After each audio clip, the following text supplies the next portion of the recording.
Welcome back to the Manufacturing Nerd YouTube channel. Today we will discuss the decision of make versus buy for a manufacturing company. 1. Cost comparison between make versus buy. Think raw materials, labor, equipment, and overhead for making in-house versus the total cost of buying. Sometimes, buying can be more cost-effective, especially if economies of scale are in favor of the supplier. There is the industry term of total landed cost, which we will cover in a separate, more detailed video. Subscribe to our channel and turn on notification for upcoming videos. You can also check out our other videos on the types of manufacturing and the manufacturing journey. 2. Quality control. Consider quality as a key factor. Making in-house gives you direct control over the quality. If quality is a unique selling point for your brand, then this may tilt the decision towards making. 3. Intellectual property.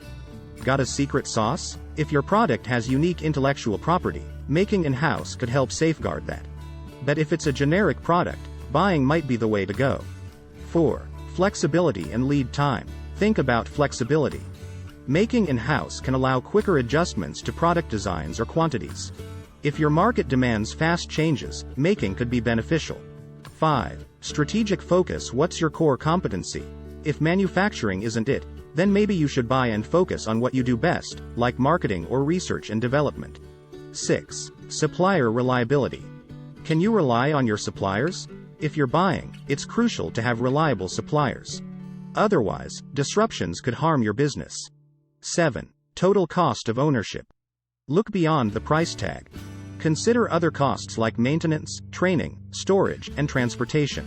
Sometimes the cheapest option isn't truly the cheapest in the long run. 8. Future scalability. Lastly, think long-term. Which option, making or buying, aligns with your growth plans? Consider future production needs, market expansion, and potential technological advancements. The decision to make or buy isn't black and white. It's about weighing the pros and cons to determine what's best for your business. Keep revisiting this decision as markets, technologies, and your business evolve. And that's a wrap. Please note that this is a simplified guide to the make versus buy decision.